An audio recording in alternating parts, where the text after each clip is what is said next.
and then switch into the other circuit for 20 minutes. We're starting first 2 moves in the room. The first move is a landmine push press.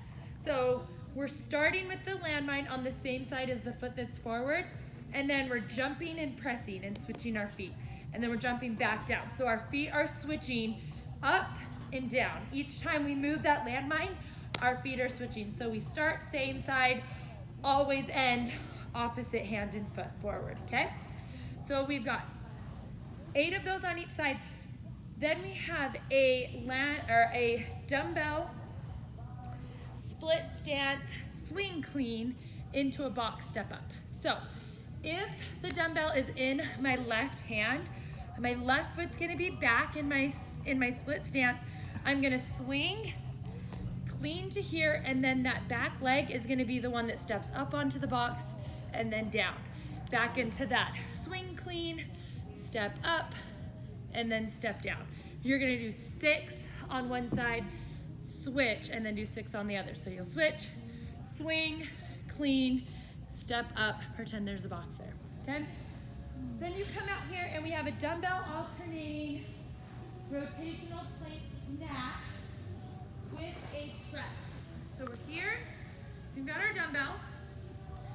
We are starting in that plank position and we're snatching all the way up. So we're here as that leg comes around, and then we bring it down and up. So let me go this way.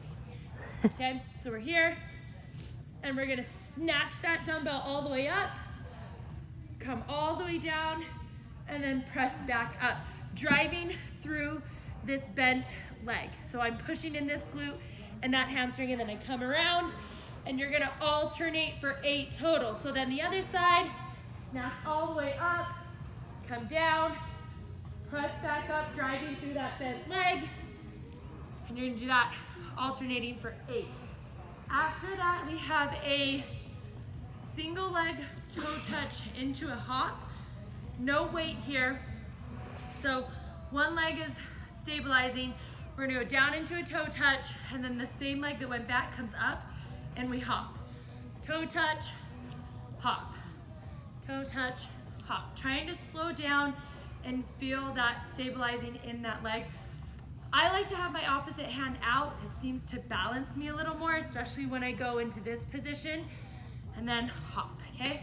Obviously the other side would be here, opposite hand and toe, and then hop. So you have 8 to 10 on each side. Then we grab a band.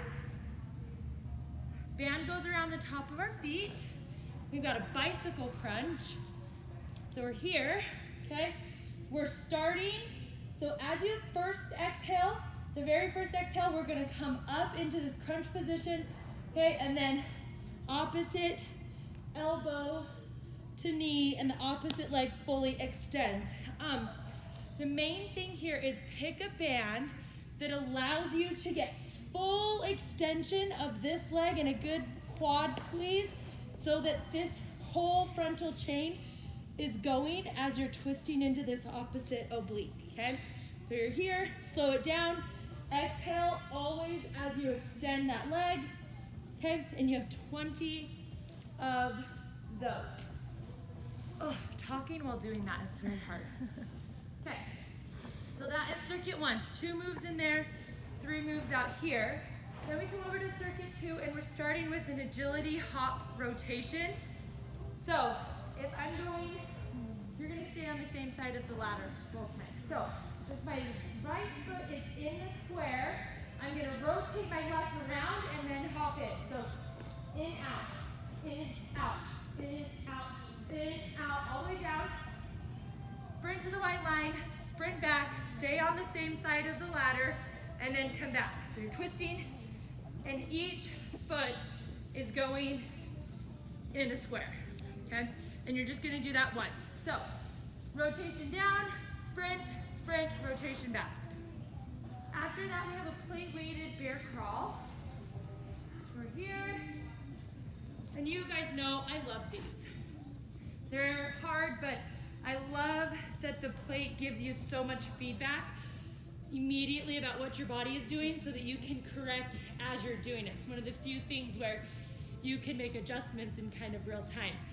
So you're here, that plate's in that middle of your back, kind of tilt that pelvis anteriorly, come up into that bear crawl, and it's small, controlled steps as you move forward, keeping that core in nice and tight, and keeping that plate nice and balanced. So it's nice, because if your hips start moving side to side, you're gonna feel that plate wobble. If your butt starts to come up, you're gonna feel that plate knock you in the back of your head. So it's gonna tell you exactly what your body's doing. Feedback is so important. So listen to your plate. Let your plate speak to you. You've got 12 to 14. But really, honestly, this is such a controlled move. Do whatever reps you can do the most controlled. If it's 6, if it's 8, just make sure whatever you do forward, you're able to do back. So kind of play with it and do what feels good to you. After that one, we have a push-up with a shoulder tap. So we're here, okay? Push-up is shoulders are right over our hands, okay? And we want to keep our elbows in a little tighter, but not in too tight. So they should go kind of out to like a 45, and then come back up.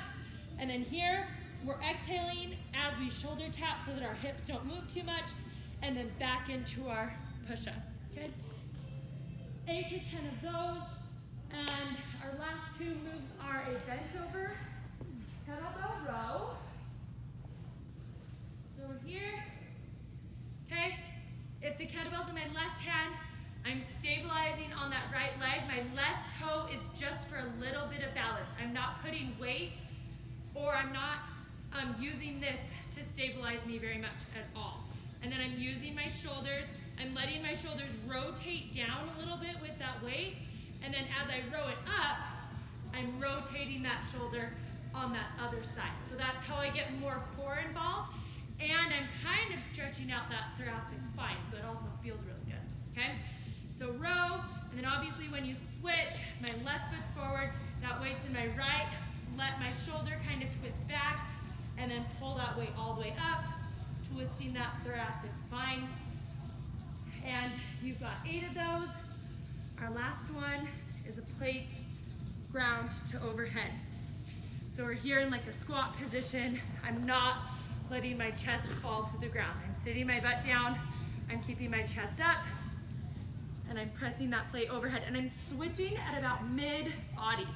So here, I switch that plate down.